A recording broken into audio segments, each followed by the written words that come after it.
Om Swastiastu. Perkenalkan, nama saya Desa Made Anifa Wijaya dari kelas PKB dengan NIM 2011 011 041.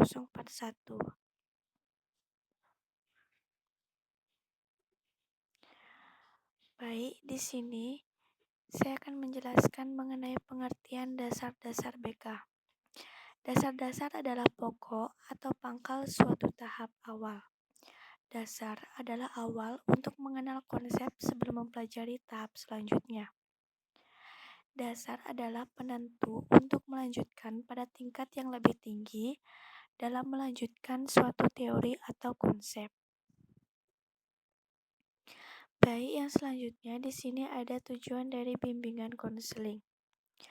Tujuan bimbingan dan konseling merupakan pernyataan yang menggambarkan kualitas perilaku atau pribadi siswa yang diharapkan berkembang melalui berbagai strategi layanan kegiatan yang diprogramkan. Menurut Rohman Natawijaya, bimbingan dan konseling bertujuan untuk membantu siswa agar memiliki kemampuan untuk mengembangkan potensi dirinya atau menginternalisasi nilai-nilai yang terkandung dalam tugas-tugas perkembangan yang harus dikuasainya.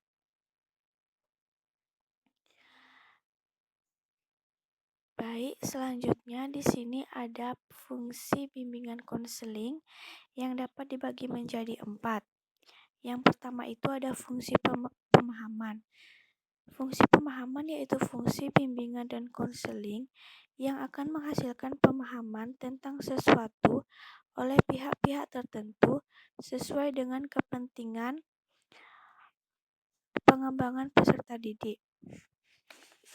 Selanjutnya yang kedua itu ada fungsi pencegahan, yaitu fungsi bimbingan dan konseling yang akan menghasilkan tercegahnya atau terhindarnya peserta didik dari berbagai permasalahan yang mungkin timbul, yang akan dapat mengganggu, menghambat, ataupun menimbulkan kesulitan dan kerugian-kerugian tertentu. Yang ketiga itu ada fungsi pengetasan, yaitu fungsi bimbingan dan konseling yang akan menghasilkan terentaskannya atau teratasinya berbagai permasalahan yang dialami oleh peserta didik. Yang keempat itu ada fungsi pemeliharaan dan pengembangan, yaitu fungsi bimbingan dan konseling yang akan menghasilkan terpelihara dan terkembangkannya berbagai potensi positif peserta didik dalam rangka perkembangan dirinya secara mantap dan berkelanjutan. Baik, selanjutnya bimbingan konseling memiliki beberapa fungsi dalam proses pelaksanaannya. Yang pertama itu ada fungsi pemahaman, yaitu memahami karakter siswa. Bimbingan akan efektif jika bertolak dari karakteristik dan kebutuhan siswa. Yang kedua itu ada fungsi pengembangan, yaitu fungsi untuk membantu siswa dalam mengembangkan kecakapan dan kemampuan yang dimiliki melalui berbagai kesempatan yang diperoleh secara wajar, realistis, dan normatif. Yang ketiga itu ada fungsi pencegahan, yaitu mencegah individu dari perkembangan atau hal-hal yang tidak dikehendakinya. Yang keempat itu ada fungsi penyembuhan, yaitu membantu memecahkan masalah yang dihadapi dan mengembangkan kemampuan dalam menyelesaikan masalah berikutnya. Yang kelima itu ada fungsi penyesuaian, yaitu berfungsi membantu individu untuk memperoleh penyesuaian pribadi yang sehat, sehingga dapat hidup serasi antara dirinya dengan lingkungannya. Yang keenam itu ada fungsi adaptasi, yaitu fungsi penyesuaian program kegiatan terhadap kemampuan dan kondisi individu. Selanjutnya yang terakhir itu ada fungsi penyaluran, yaitu fungsi untuk membantu individu dalam memilih bidang-bidang pendidikan dan pekerjaan yang sesuai dengan potensi dan kebutuhan individu. Baik, yang selanjutnya di sini ada asas-asas bimbingan konseling yang dibagi menjadi 12. Yang pertama itu ada asas kerahasiaan. asas yang menuntut dirahasiakannya segenap data dan keterangan siswa yang menjadi sasaran layanan, yaitu data atau keterangan yang tidak boleh dan tidak layak diketahui oleh orang lain. Yang kedua itu ada asas kesukarelaan. Asas yang menghendaki adanya kesukaan dan kerelaan siswa untuk menjalani layanan yang diperuntukkan baginya. Di sini, konselor berkewajiban untuk membina dan mengembangkan kesukarelaan. Yang ketiga itu ada asas keterbukaan. Asas yang menghendaki agar siswa yang menjadi sasaran layanan bersikap terbuka dan tidak berpura-pura, baik dalam memberikan keterangan tentang dirinya sendiri maupun dalam menerima berbagai informasi dan materi dari luar yang berguna bagi mengembangkan dirinya. Yang keempat itu ada asas kegiatan. Asas yang menghendaki agar siswa yang menjadi sasaran layanan dapat berpartisipasi aktif dalam penyelenggaraan kegiatan dan harus mendorong dan memotivasi siswa untuk aktif dalam setiap layanan kegiatan yang diberikan kepadanya. Selanjutnya, ada asas kemandirian.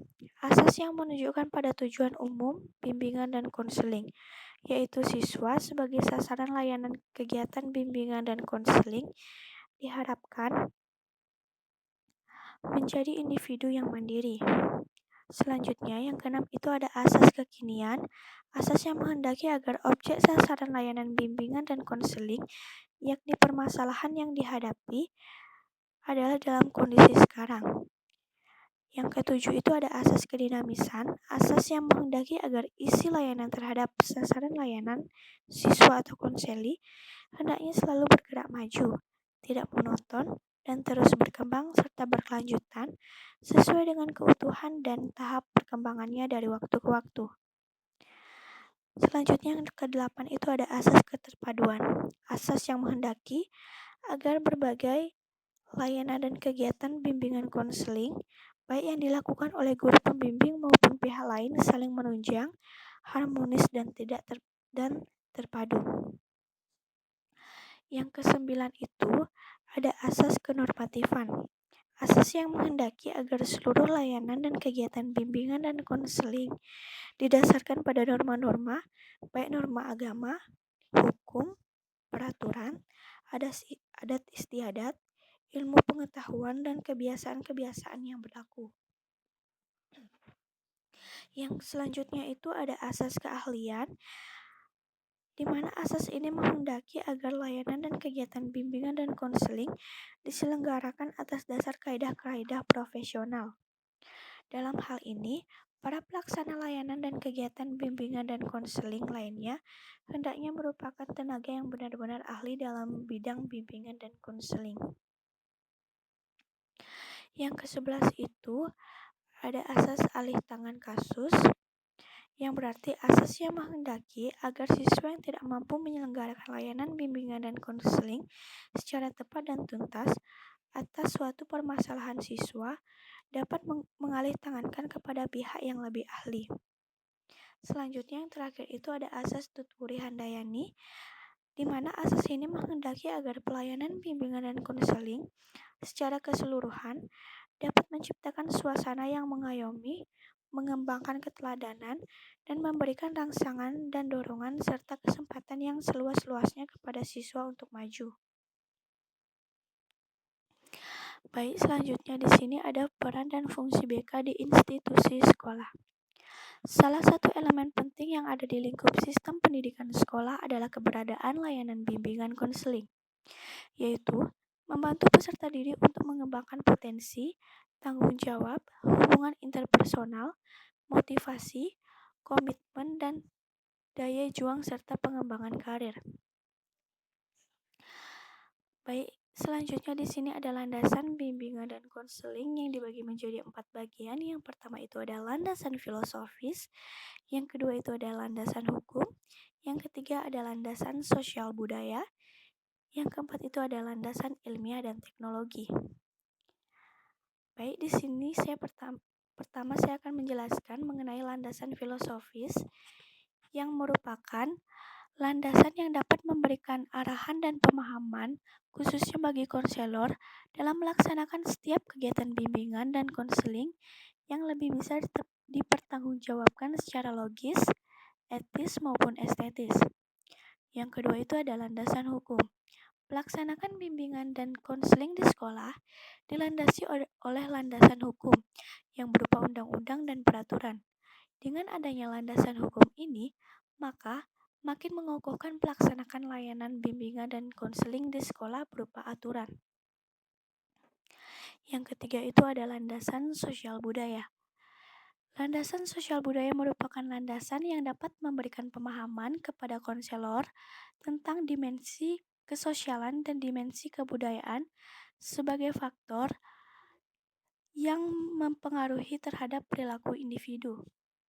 Selanjutnya, ada landasan ilmiah dan teknologi yang dibagi menjadi 5 bagian. Yang pertama itu ada teknologi media sosial WA, teknologi media sosial lain, teknologi media sosial Instagram, teknologi media sosial FB dan Twitter, dan teknologi media sosial Google Meet dan Zoom.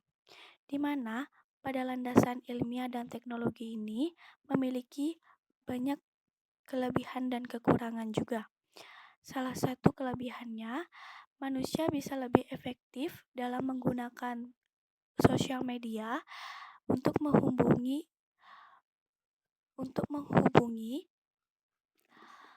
agar lebih efektif juga dalam melakukan pencarian atau mencari segala sesuatu yang berada di media.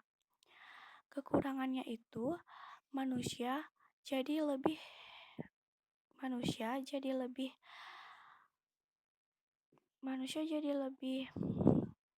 sibuk dengan sosial medianya sehingga melupakan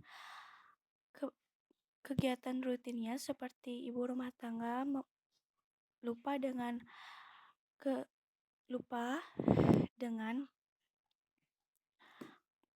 kewajibannya untuk menjadi rumah tangga. Dampak negatif bagi anak itu sangat banyak. Contohnya itu anak-anak akan lebih fokus bermain gadget dibandingkan belajar, sehingga itu akan merugikan anak-anak karena anak-anak peserta didik akan lebih bodoh dan tidak banyak mendapatkan materi. Selanjutnya, di sini ada kode etik sebagai seorang konselor di sekolah. Yang pertama itu pembimbing harus memegang teguh prinsip-prinsip bimbingan dan konseling. Yang kedua itu, pembimbing harus berupaya dengan maksimal untuk mencapai hasil yang terbaik. Yang ketiga itu, pekerjaan pembimbing harus berkaitan dengan kehidupan pribadi seseorang. Baik, sekian dari hasil presentasi saya. Jika ada salah kata, saya mohon maaf. Saya tutup dengan para mesanti. Om Santi Santi Santi Om.